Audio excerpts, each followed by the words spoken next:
I read to you what you have said. I quoted verbatim. You made clemency recommendations to the White House whether or not to pardon inmates. Is that correct? My job was to make clemency recommendations. And in that capacity, you recommended that the President of the United States, Joe Biden, grant clemency to all 40 federal death row inmates. All of them. Clear them out. Correct? Sir, as I told Chairman Grassley, I'm not free to discuss the recommendations. Well, that's what your memo says. I mean, we have your memo. Your memo of November 4th, 2024 says, and I quote, disparity and undue severity of sentence, which are present in many, if not all of these cases, have been recognized as grounds for clemency.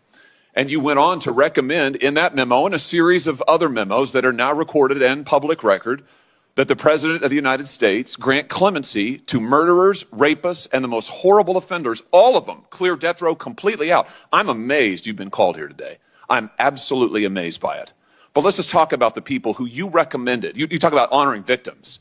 The people who you recommended get clemency and live at the expense and sufferance of taxpayers for the rest of their lives. Let's start with Dylann Roof.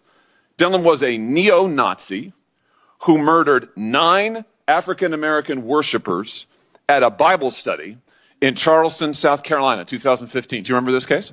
I do remember it very well. I would hope you did. Here's his victims. You want to look at them? There they are. 9 of them at a Bible study in a church, killed in cold blood. The DOJ knew from day one that he had decided, I'm going to quote from the prosecutors, decided to attack African Americans because of their race. He further decided to attack African American worshipers in a black church in order to make his attack more notorious. More notorious. And yet you recommended that he be granted clemency, live at the expense of taxpayers for the rest of his life, substitute your judgment for that of the American judicial system. Do you stand by that recommendation today? Sir, I'm not going to comment on the recommendations that I made, but I can tell you that Mr. Roof is going to die in prison as... He's going to live in prison for a very long time because of you, because of your recommendations. And here's what you said in your memo of October 30th, 2024. You said that actually Roof is not a compelling candidate for clemency, but you recommended it anyway. Why? Because he suffered from anxiety. You said, right? He suffered from anxiety. Did it ever occur to you that maybe the family of his victims might suffer a little bit of anxiety because he marched into their church and murdered them in cold blood because he was an incredible racist and he wanted to get on TV? Sir. Do you regret it? I'm not going to comment on the recommendations Do you regret it? that I made to the president. Let's talk about Robert Bowers, a man who regularly spewed such vile hatred of Jews. It's unlike anything I've ever seen. He barged into a Pittsburgh synagogue in 2018 and he shot everybody he could find, killing 11 innocent people who were there to worship. A federal jury in Pittsburgh unanimously recommended the death sentence after finding him guilty on 63 counts. Here they are. They're his victims. Take a good look. You recommended clemency for this person who went in and killed these people just because they're Jews.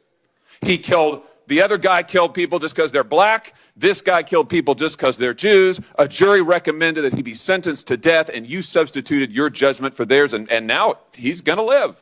Are you proud of that? Sir, what I am proud of is the fact that I took my job as pardon attorney extremely seriously. Apparently not seriously enough. You certainly didn't take the victims seriously. Then there's Jorge Avila Torres, who wasn't just a murderer. He was a serial killer and a rapist. Sir, Here is who he assaulted and killed. He sexually assaulted and killed 8-year-old Laura Hobbs and 9-year-old Crystal Tobias in a Chicago suburb in 2005. And then 4 years after that, he committed another murder. He slaughtered a fellow service member, Navy Petty Officer Amanda Snell, in 2009 while she was in her barracks. That's what he did. And you recommended clemency for this individual, and now he'll live his life at the expense of taxpayers because you substituted your judgment for that of the American judicial system, jury, judges, the whole lot, and yet you're here to tell us that you're somehow a victim? I don't think so, Ms. Oyer. I think your judgment is astoundingly terrible. I'm amazed that this side of the aisle has called you, and I just ask my friends on this side of the aisle, do you agree with this?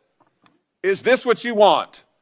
Do you want these people to be pardoned and live at the expense of taxpayers for their whole lives? Do you want to excuse the murders of African-American churchgoers? Do you want to excuse the murders of Jews in their synagogues? Do you want to excuse the murders of these children?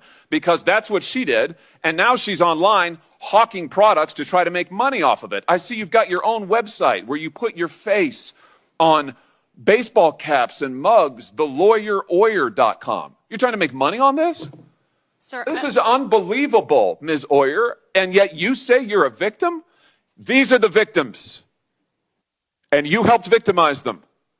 And what you're doing is wrong. I hope every member on this side of the aisle will repudiate what you have done and what you stand for. Thank you, Mr. Chairman. Sir, I assume that your questions directed at me were rhetorical and that you're giving. They're not a speech. rhetorical at all. I asked you to respond, and you said you wouldn't. So what I did is I read to you what you have said. I quoted verbatim.